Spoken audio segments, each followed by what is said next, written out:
Welcome into Bama Central's Just a Minute. I am Katie Windham, and as you can see, I have a new background this week.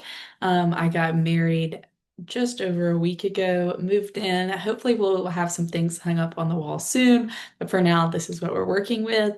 But like I said, I got married, so I missed the first week of fall camp while I was on my honeymoon and was back in Tuscaloosa this week for media day at the beginning of the week, and then got to have two practice viewings. Got to talk to Kane Womack and Ryan Grubb on Tuesday and Wednesday. Got to talk to the other assistants and players on Monday at media day. So a lot of football content early in the week. And here are three of my biggest takeaways from week two of Alabama fall camp, which they practiced again. They will practice again without the media being there, and then Saturday they will scrimmage inside Bryant-Denny Stadium to kind of wrap up the week. But first, big takeaway, the biggest question obviously surrounding Alabama right now is who the quarterback will be.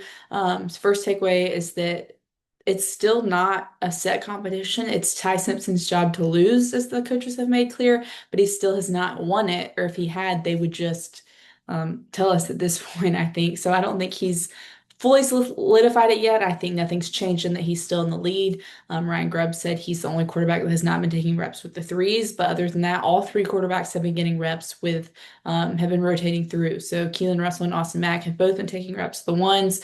Ty Simpson's been taking reps to the twos, and then the other two guys have been taking reps to the twos and threes. So the quarterback competition is still going on. Now, maybe after the scrimmage on Saturday, we will see a conclusion to that, but I'm not necessarily holding my breath on that either.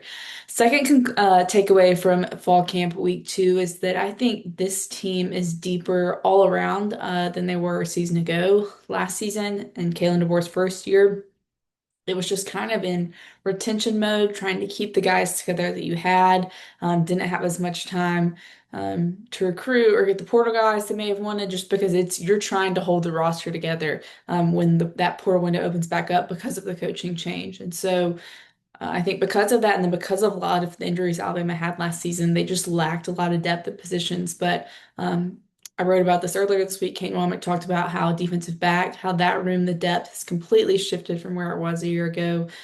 You have experienced guys, you have older guys, you have younger guys that are ready to step up and that are ready to play. You looked at last season heading into the year, DB Malachi Moore was basically the only DB that had any playing experience at Alabama. Damani Jackson was the only other one that had college experience and kind of what that room transformed into. And then some of those guys that are coming back, like Damani Jackson, like Bray Hubbard, like Xavier Brown, that started as freshmen last season. So that's just one position group. I think wide receiver is deeper than it was a year ago.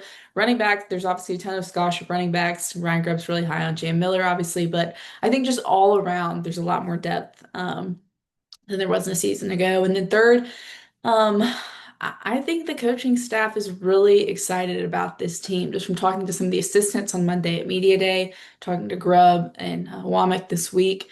And, it's off season, it's talking time. Coaches are always excited at this time of the year, but I think they're saying things about this team that are different from last year, that are different from even where they were in the spring, that shows that they really believe in this team and think that it can be something special this season. And so that's exciting, obviously, for Alabama fans. That'll be hopefully exciting to cover this season, and there will be a lot more coming in fall camp. And then before you know it, we will be at the season opener in Tallahassee. But that'll wrap up today's Just a Minute. Sorry it was a little bit longer today. Thank you so much for watching.